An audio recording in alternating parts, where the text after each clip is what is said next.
Good morning, and welcome to day 2 of our Advent meditation and reflection.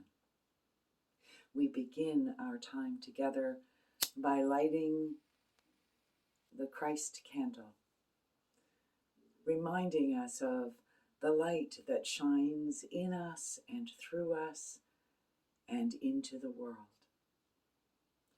We also light the candle of hope. As the flame flickers on this candle, may we sing of all that we have as we place our trust in God. This morning we're going to look at Psalm 9, and there we find these words: "The Lord is a stronghold for the oppressed, a stronghold in times of trouble. Sing praises to the Lord. Declare God's deeds among the people." Hope comes when we are able to see beyond and recognize the goodness that exists in our midst. And divine presence, as it can be felt in and through the people and the places around us in our most difficult times, helps us to see beyond and hold that hope within our hearts for better days to come.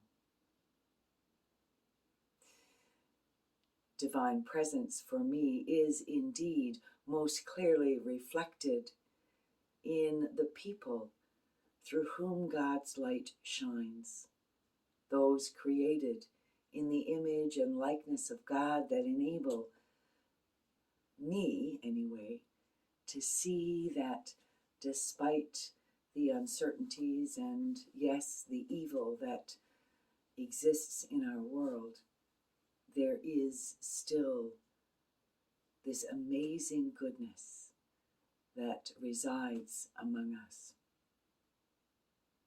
Now, there have been many times in my own journey, and I'm sure in yours as well, when this has been lifted up for you.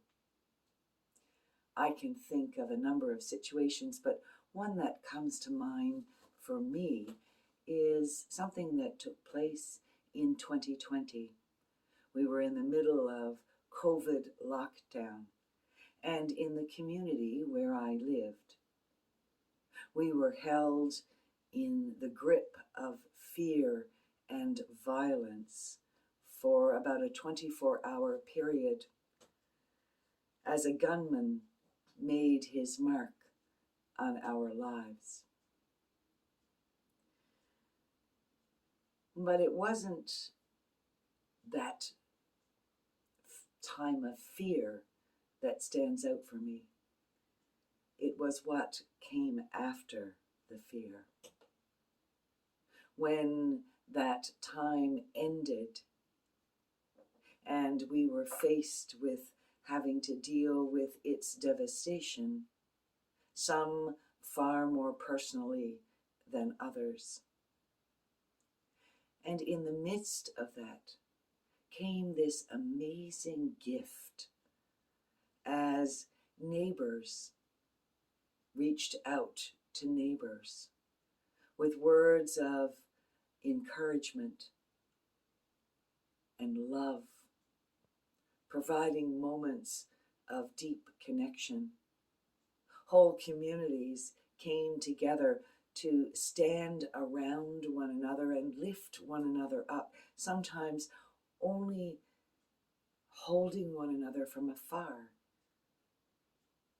There were prayers sent from not only the community in which we lived, but from across the globe, coming in on social media in its many different forms. When we felt there wasn't anything really that we could do for one another, we gathered in different spaces, some lighting candles and holding vigil, remembering and asking for guidance in our midst.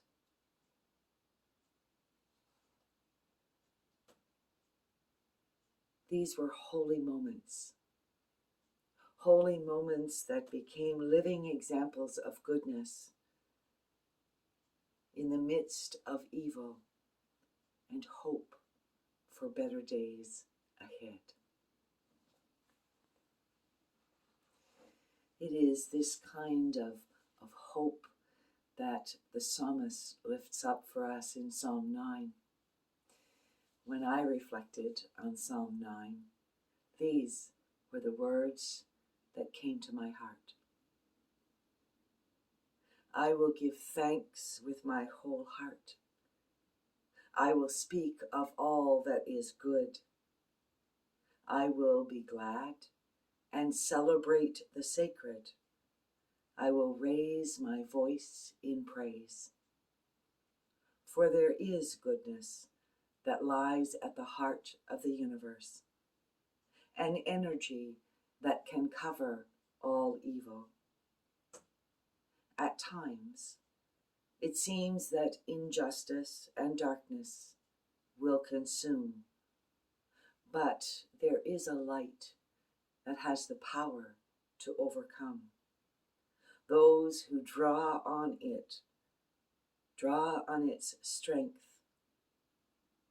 and break free from oppression, and stormy seas are calmed. When righteousness and justice rise, evil can no longer breathe. It is caught in a web of its own design, and it will be destroyed.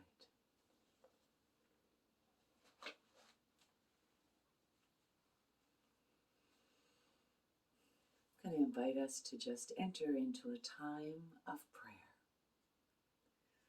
Make yourself as comfortable as you can. Close your eyes if you wish, or leave them open. But breathe deeply the breath of life. In and out. In and out. May God be revealed through me.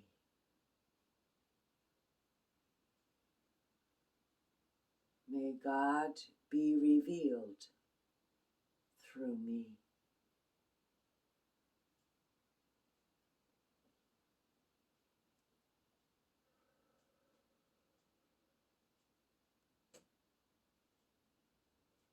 May God be revealed through me.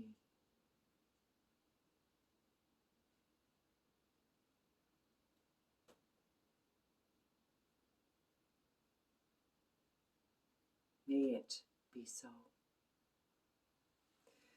And now I'm going to invite you, just before you head into all of the things that you plan to do today, to take a few moments with a cup of coffee or tea or water,